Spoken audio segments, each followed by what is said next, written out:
Campus থেকে এই নির্দেশ দেওয়া হলো একটা প্রজ্ঞাপনের মাধ্যমে যে আমাদের আজকে সন্ধ্যার মধ্যে হল ছাড়তে হবে। তখন আমরা আমাদের জায়গা থেকে হল পর্যায়ে ভিসি চত্বরে বসে টিএসসিতে থেকে আমাদের প্রাণপণ চেষ্টা চালিয়ে গিয়েছিলাম, ভিডিও দিয়ে হোক, ভিসিতে রাজপথে বসে গিয়ে হোক, যে আমরা হল ছাড়ব, প্রয়োজনে এখানে আমরা শহীদ হয়ে যাব, কিন্তু হল ছাড়ব না। কিন্তু তারপরও এই প্রশাসনকে ব্যবহার করে এবং প্রশাসনের কিছু তোষামতকারী চাটুকার অংশকে ব্যবহার করে তখনকার খুনি হাসিনার সরকার আমাদের শিক্ষার্থীদেরকে নানা রকম ভয় দেখিয়ে চাপ দিয়ে যখন আমাদের হলগুলো ছাড়তে বাধ্য করে, তখন আমাদের মধ্যে অনেকেই হল ছেড়ে যখন যাচ্ছিল, আমাদের মাথায় শুধু একটা জিনিসে কাজ করছিল, যে এই যে খুনি হাসিনা মানুষের ট্যাক্সের টাকায় কেনা বুলেট মানুষের বুকে বিদ্ধ করে শুধু ক্ষমতায় বসে থাকার জন্য এভাবে লাশগুলো ফেললো, এত রক্ত ঝরালো, এগুলোর কি বিচার হবে না?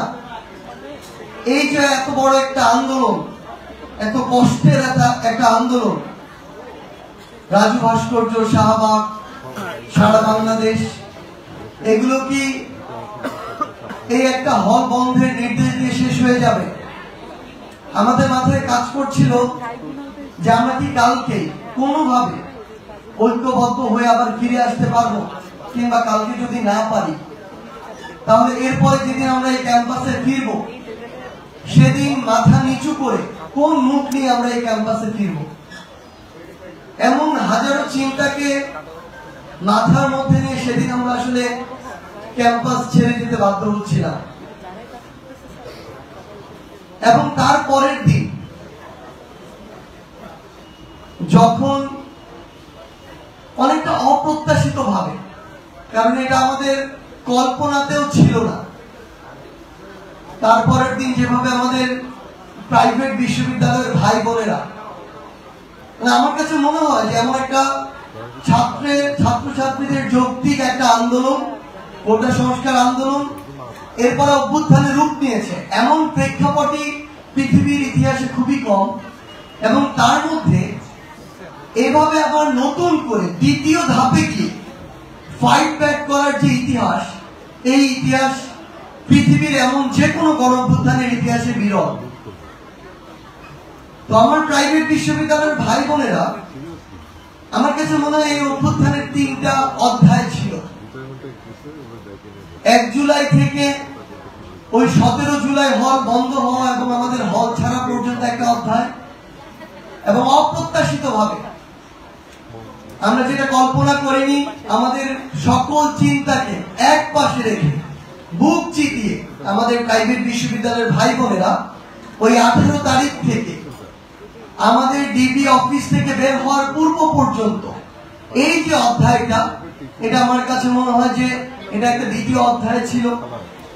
এবং ওই 3 আগস্টে শহীদ মিনারের ওই 1 দফার ঘোষণা, 4 আগস্ট আর 5 আগস্ট, এটা আরেকটা গণমানুষের অধ্যায় ছিল।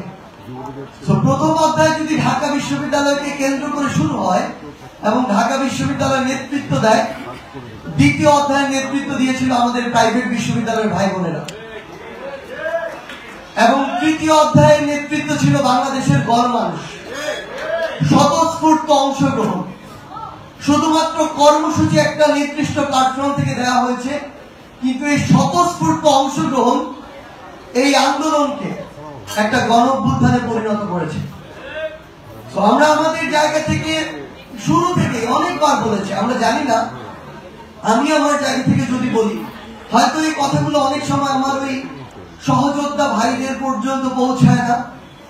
অনেক সময় দেখা যায় যেই কথাগুলো মিলে দিন শেষে অনেক ভিউ আসবে, এই কথাগুলো হয়তো অনেক সময় তেমন হয় না দেখে এই কথাগুলো বেশি প্রচার পায় না। কিন্তু আমরা আমাদের জায়গা থেকে এটা বিশ্বাস করি, একদম মনে প্রাণে বিশ্বাস করি যে ফ্যাসিস্ট বিরোধী যত শক্তি ছিল, এখানে বাংলাদেশের সকল রাজনৈতিক দলের অংশগ্রহণ ছিল। এখানে পাবলিক বিশ্ববিদ্যালয়, প্রাইভেট বিশ্ববিদ্যালয়, মাদ্রাসা, স্কুল, কলেজ, ধর্ম, বর্ণ, জাতি, বয়স, সকল স্টেক হোল্ডারের অংশগ্রহণ ছিল। এটা আমি আমার চোখে দেখা এবং বিশ্বাস করার জায়গা থেকে একটা স্টেটমেন্ট দিয়ে যাচ্ছি। এবং আমি আমার জায়গা থেকে একটা জিনিস মনে করি যে এখানে আমাদের স্যার একটু আগে বললেন, আমাদের সম্মানিত শিক্ষক যারা আছেন, আমাদের সম্মানিত শিক্ষকদের নিয়ে যখন আমি কোনো কিছু বলবো তখন এখানে ভাগ আছে, একদম স্পষ্ট বিভাজন আছে।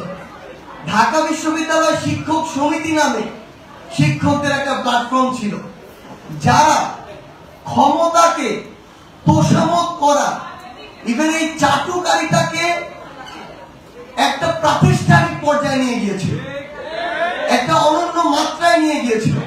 তাদেরকে কখনো আমরা শিক্ষক হিসাবে সম্মান করি না, কিন্তু সেই সময়ে আমরা আমাদের জায়গা থেকে দেখেছি এই শিক্ষক নেটওয়ার্ক নামক একটা প্ল্যাটফর্ম, তাদের জায়গা থেকে বিভিন্ন সময় তাদের আমরা ওই বিবৃতিটুকু দেখেছি, যেটা আমাদেরকে অন্তত এইটুকু আশান্বিত করেছে যে বাংলাদেশে বিশ্ববিদ্যালয় পর্যায়ে এখনো কিছু শিক্ষক আছে যাদেরকে আমরা শিক্ষক বলতে পারি। আমার স্পষ্ট মনে আছে, আমাকে এবং হাসনাতকে যখন দ্বিতীয় দিন ডিবি অফিসের একটা টিম একটা কালো গ্লাসের গাড়িতে করে ডিবি অফিসে নিয়ে যাচ্ছিলেন, ওই গেট দিয়ে যখন আমাদেরকে নিচ্ছিলেন, তখন সেখানে গেটের ঠিক সামনে তানজিম স্যার, আমাদের সামিরা লুৎফা ম্যাম, গীতিয়ার নাসরিন ম্যাম সহ আরো বেশ কয়েকজন স্যার তারা সেখানে দাঁড়িয়ে আছেন, কথা বলছেন।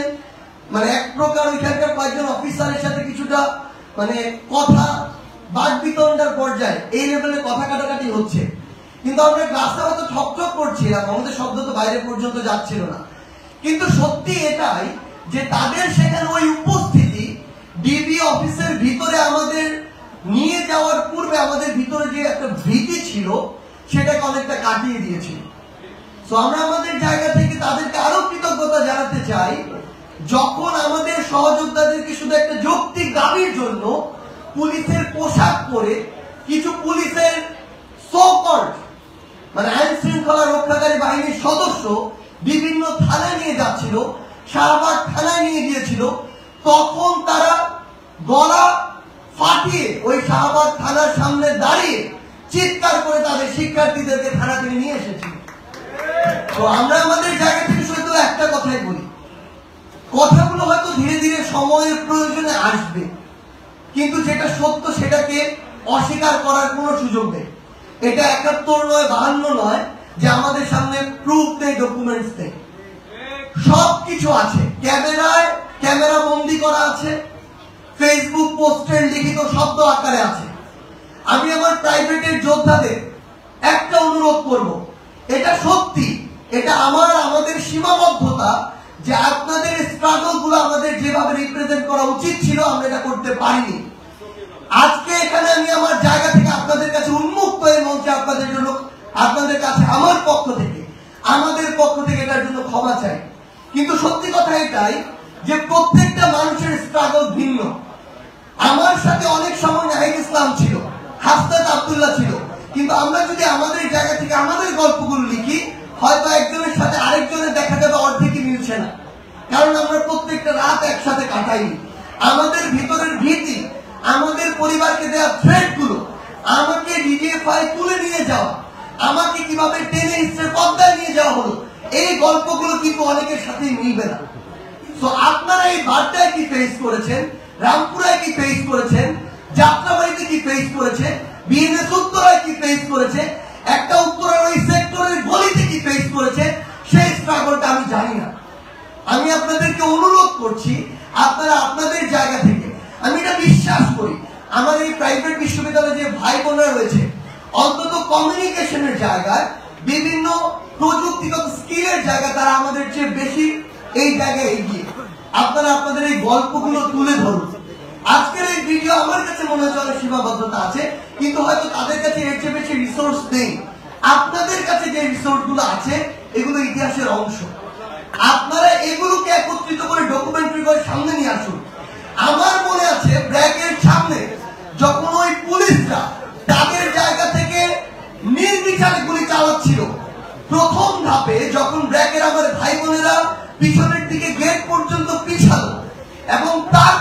নতুন আরেকবার ওই গেট থেকে সামনের দিকে অগ্রসর হলো, তখন কিন্তু ওই পুলিশ আইন শৃঙ্খলা রক্ষাকারী বাহিনীর সদস্যরা পিছু হটতে বাধ্য হয়েছিল। সেই ভিডিওটা এখনো আমার টাইমলাইনে শেয়ার করা। হয়তো প্রত্যেকটা প্রাইভেট বিশ্ববিদ্যালয় কিংবা ঢাকার বিভিন্ন জায়গায় এমন অসংখ্য ঘটনা আছে যেটা আমার নজরে পড়েনি, কিন্তু এই ঘটনাগুলো বাংলাদেশের সামনে, পুরো পৃথিবীর সামনে আমাদের নিয়ে আসতে হবে। কারণ এগুলো বাঁচিয়ে যদি আমরা না রাখতে পারি, তাহলে এগুলোকে কোনো না কোনো ভাবে হয়তো এক দশকের মধ্যে মুছে ফেলে ওই খুনিরা আবার ক্ষমতার দিকে চোখ রাখাবে। আমি আমার জায়গা থেকে আপনাদেরকে অনুরোধ করি, আপনাদের অনেকের লিখার হাত ভালো, আপনি বই লিখুন, আপনি সোশ্যাল মিডিয়ায় লিখুন, আপনাদের অনেকের হয়তো আইটি স্কিল ভালো, আপনি একটা ডকুমেন্টারি তৈরি করুন। আপনার কাছে হয়তো আপনার গ্যালারিতে আপনার বন্ধুর, আপনার সহযোদ্ধা এমন অনেক ছবি আছে, যেই ছবিটা এখনো ইতিহাসকে নতুন করে রিপ্রেজেন্ট করতে পারে। যে ছবিটা খুনি হাসিনার যে খুনের যে মাত্রা, সেই মাত্রাটাকে 10 গুণ বাড়িয়ে দিতে পারে। এই অত্যাচারগুলো, নির্যাতনগুলো, নৃশংসতাগুলো আপনাদেরকে অনুরোধ করি আপনারা পৃথিবীর সামনে নিয়ে আসুন। আমরা আমাদের জায়গা থেকে আপনাদেরকে শুধু একটাই অনুরোধ করতে পারি, এই 6 মাসে 7 মাসে আমাদের যা যা করা উচিত ছিল, এমন অনেক কিছু করা উচিত ছিল যেটা আমরা করতে পারিনি। কিন্তু এটাও সত্য যে এমন প্রেক্ষাপট বিভিন্ন ভাবে তৈরি করা হয়েছে যেগুলোর জন্য আমরা করতে পারিনি। কিংবা আমরা এই যে অভিজ্ঞতাগুলোর ভিতর দিয়ে গিয়েছি, এখানে আমার যারা সহযোদ্ধা আছেন, আমরা সবাই জীবনের প্রথম এই অভিজ্ঞতার ভিতর দিয়ে গিয়েছি। আমরা জানি না যে আমার এই ঘটনাটার জন্য আমার পরবর্তী স্টেপ কি হওয়া প্রয়োজন। আমরা হয়তো অনেকের কাছে পরামর্শ নিতে যাই, তারাও জানেন এখানে কি করা প্রয়োজন। তো এই জায়গায় আমাদের বেশিরভাগ ক্ষেত্রে যেটা হয়েছে, হয়তো অনেক কিছু যেটা করেছি সেটা আমাদের করা ওই জায়গায় ওই মুহূর্তে হয়তো ঠিক ছিল না, অনেক কিছু হয়তো ঠিক হয়ে গিয়েছে। কিন্তু সত্যি কথা এটাই যে আমাদের যে চেষ্টা, আন্তরিকতা, চাওয়া, এই জায়গায় কখনো আমরা বিন্দু মাত্র অসততা আমরা ঢুকতে দেইনি। ভাই আপনাদের কাছে একদম খোলা মনে শুধু একটা কথা বলতে চাই, আমি বিশ্বাস করি এখানে আমাদের সকল সহযোদ্ধারা আছে এবং আমাদের সবার আলাদা একটা সংগ্রাম আছে, লড়াই আছে। এই অভ্যুত্থানে ওই নেতৃত্বে কিংবা সামনের সারিতে কিংবা সমন্বয়কের ভূমিকা আপনারা যাদেরকে চিনতেন, যারাই ছিল, যে কোনো সিচুয়েশনে আমাদের এমন অনেক গল্প আছে যেগুলো এখন আপনাদের সামনে শেয়ার করার সুযোগ পাইনি। এটাই সত্য। স্যার যেমন আজকে নতুন অনেক কিছু বললেন, হয়তো সামনে আরো নতুন অনেক কিছু আসবে যেগুলো সময় সুযোগ হয়ে ওঠেনি। কিন্তু এই সামনের মানুষগুলোর ভিতরে যদি কোনো অসৎ উদ্দেশ্য বিন্দু মাত্র থাকতো, ওই জুলাই এবং অগাস্টের সিচুয়েশনটাই এমন ছিল, 2-4 জনের মধ্যে অসৎ উদ্দেশ্য চেপে বসলে এই আন্দোলন অন্যদিকে মন নিতে পারে। তো এই মানুষগুলো এখনো তাদের অন্তর থেকে, মন থেকে এই বিষয়টাকে ফিল করে, ওন করে। কিন্তু সামগ্রিক ভাবে যে সহযোগিতা, আমার অনেক প্রাইভেটের এখানে ভাই বোনেরা আছে যারা মনে করে যে তারা আমাদের সাথে কমিউনিকেশন করতে পারছে না, আবার আমরা আমাদের জায়গা থেকে মনে করি আমরা কিভাবে তাদের সাথে কমিউনিকেশন করব। সো এই যে আমাদের ল্যাগ গুলো, এগুলো আমাদের এখন কাটিয়ে ওঠাটা খুব বেশি গুরুত্বপূর্ণ। আমাদের সমস্যাটা যেটা হয়ে গিয়েছে, অনাকাঙ্ক্ষিত ভাবে, অপ্রত্যাশিত ভাবে এমন একটা জায়গায় 36 দিনের ব্যবধানে আমরা এসে পড়েছি, হয়তো আমাদের পুরো জীবন দশায় আমরা এত বড় দায়িত্ব পাবো বলে কখনো চিন্তা করিনি। তো আমরা আপনাদেরকে অনুরোধ করব, সহযোদ্ধা হিসেবে আমাদের সীমাবদ্ধতার গুলো আপনারা দয়া করে ক্ষমা সুন্দর দৃষ্টিতে দেখবেন। কিন্তু এখন সময় হচ্ছে যাদের আমরা একদম স্পষ্ট করে বলি, ভাই লড়াইয়ের 3টা ধাপ যেমন আমার মনে হয়েছে অভ্যুত্থান পুরোটা আবার লড়াইয়ের একটা ধাপ। 5ই অগস্টের পরে নতুন আরেকটা ধাপ শুরু হয়েছে, যেটা আরো দীর্ঘ, এই সংগ্রামটা আরো কঠিন। এই পুরো সিস্টেমটাকে প্রত্যক্ষ এবং পরোক্ষ ভাবে দেখার একটা সুযোগ হয়েছে, রাষ্ট্র ব্যবস্থা কিভাবে চলে, ক্ষমতা কিভাবে চলছে। সত্যি কথা এটাই, আমাদের কাছে অনেক কিছু জাস্ট রিপ্রেজেন্ট করা হয়, দেখানো হয়, কিন্তু বিষয়গুলো এভাবে না। কিন্তু আমরা আমাদের জায়গা থেকে এগুলো সবার সামনে আমরা তুলে যেমন ধরতে চাই, আপনাদেরকে আমরা দেখাতে চাই। আমরা আপনাদেরকে অনুরোধ করছি, এই যে দীর্ঘ লড়াই, এই লড়াই আপনাদের অংশগ্রহণ প্রয়োজন। একটু আগে একটা কথা বলা হয়েছে যে স্বাধীনতা আমরা অর্জন করেছি, কিন্তু এখন এটা রক্ষা করাটা খুব বেশি গুরুত্বপূর্ণ। আমরা জাস্ট আপনাদেরকে আপনাদেরকে অনুরোধ করি, আমাদের এখন ইউনাইটেড হওয়াটা ইম্পর্টেন্ট। আমাদের অনেক সীমাবদ্ধতা আছে, এই সীমাবদ্ধতাগুলোকে কাটিয়ে ওঠা ইম্পর্টেন্ট। কমিউনিকেশনটা ডেভেলপ করতে হবে। যেই যেই জায়গায় এই আন্দোলনটা হয়েছিল, আমাদের সহযোদ্ধারা ছিল, সেই সেই জায়গাগুলোতে গিয়ে আমাদের এখন একত্রিত হতে হবে। আমরা জাস্ট আপনাদেরকে একটা জিনিসই বলি, আমাদের এই সদিচ্ছাটুকু পূর্ণ আছে, অনুগ্রহ করে আমাদের এই কমিউনিকেশন এস্টাবলিশ করতে আমরা যেন বোথ সাইড থেকে হেল্প করি। আপনারাও আপনাদের দিক থেকে একটু এগিয়ে আসুন। আমরা আমাদের থেকে এখন থেকে সর্বোচ্চ চেষ্টা করব। দিন শেষে বৈষম্য বিরোধী ছাত্র আন্দোলন বলি, নাগরিক কমিটি বলি, যত শব্দই বলি না কেন, আমাদের এই যে চাওয়া পাওয়া না, আমরা আমাদের নিজের চোখের সামনে দেখছি। আমরা এখন যখন ধীরে ধীরে একটু নিজেদের জায়গা ফিরে যাচ্ছি, বিভিন্ন স্বার্থের কারণে বিভাজিত হচ্ছি, আমাদের যে বিপক্ষ শক্তি, এই শক্তিটা অনেক বড় এবং তারা ঐক্যবদ্ধভাবে ফিরে আসার চেষ্টা করছে এবং তারা আমাদের সত্যের প্রত্যাশিত ওই সিস্টেমটাকে ডেভেলপ হতে দিতে চায় না। যদি এটা ডেভেলপ হয় তাহলে ওই রকম একজন সো-কল্ড ভূমি মন্ত্রী তো কানাডায় 360টা বাড়ি করা সম্ভব না। যদি এগুলো ডেভেলপ হয় তাহলে তাদের ব্যক্তিগত পারিবারিক যে রাজত্ব তারা দেশে এবং দেশের বাইরে এস্টাবলিশ করেছে, এগুলো তো সম্ভব না। এবং সবচেয়ে গুরুত্বপূর্ণ বিষয় হচ্ছে আমলাতন্ত্র, রাজনীতি, সাধারণ মানুষ, এই প্রত্যেকটি জায়গার কিছু কিছু মানুষ, অল্প কিছু মানুষ, 5 থেকে 10%, তাদের কাছে বাকি মানুষগুলো জিম্মি। কিন্তু এই বাকি মানুষগুলো যখন ঐক্যবদ্ধভাবে ওই অগাস্টে নেমেছে, জুলাইয়ে নেমেছে, খুনি হাসিনা মানে এক প্রকার প্রাণ হাতে নিয়ে মুখে চুন কালি মেখে কিন্তু দেশ ছেড়ে পালিয়েছে। এখন সময় হচ্ছে এই দ্বিতীয় ধাপে আমাদের এই লড়াইটাতে মান অভিমান, ছোটখাটো বিভাজন, স্বার্থকে একপাশে রেখে হয় রাজনীতির জায়গাটাতে সক্রিয়ভাবে সদিচ্ছা নিয়ে ইন্টিগ্রিটি, ডিগনিটি, সততা, ন্যায় এগুলোকে নিয়ে অংশগ্রহণ করা, অথবা রাজনৈতিকভাবে সচেতন হয়ে ওঠা। আমরা যেন দয়া করে কোন অন্যায়কে প্রশ্রয় না দিই। এই অন্যায় যদি সার্জিস করে আপনি তার বিপক্ষে কথা বলবেন, এই অন্যায় যদি বিএনপি কোন বড় লিডার করে তার বিপক্ষে কথা বলতে হবে। যে অন্যায় করবে সে অন্যায়কারী, ওই পরিচয় তার বিরুদ্ধে কথা বলতে হবে। আপনি যদি এই কথা বলা বন্ধ করে দেন, আজকে না হোক, খুনি হাসিনা তৈরি হয়েছিল 16 বছরে, এরপরে 5 বছরেই তৈরি হয়ে যাবে। এই সুযোগটা দেওয়া যাবে না। আর একটা জিনিস মনে রাখবেন, এই যে ইয়াং জেনারেশন, এটাকে এখন সবাই ভয় পায়। বিভিন্ন ঘটনায় বিভিন্ন রকম দল, ব্যক্তি প্রথমে বিভিন্ন রকম মতামত দেয়, যখন দেখে হালে পানি পাচ্ছে না, তরুণ প্রজন্ম দাঁড়িয়ে গিয়েছে প্রতিবাদের ভাষা নিয়ে, তখন আবার তারা সোজা সোজা কথা বলা শুরু করে। ফ্যাক্ট হচ্ছে আমরা আমাদের ন্যায় নীতির উপরে কতটা দাঁড়িয়ে থাকতে পারি।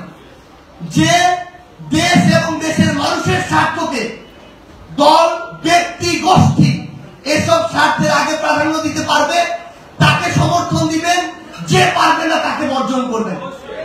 আমরা বিশ্বাস করি আমাদের এই ঐক্যবদ্ধ যাত্রা আগামী বাংলাদেশ প্রতিষ্ঠায় দীর্ঘ সময়ের যে লড়াই, এই যাত্রা, এই লড়াই আমরা ঐক্যবদ্ধভাবে একসাথে চলতে পারবো। 5ই অগাস্টে খুনি হাসিনা দেশ ছেড়ে পালিয়ে যাওয়ার সময় ওই মুহূর্তে রাজপথে থেকে শরীর যখন বারবার শিউরে উঠছিল, তখন এই বাংলাদেশকে নিয়ে যে স্বপ্নগুলো দেখছিলাম, আমাদের সেই স্বপ্নগুলো জীবনের বিনিময়ে হোক, রক্তের বিনিময়ে হোক, অবশ্যই বাস্তবায়ন করতে হবে।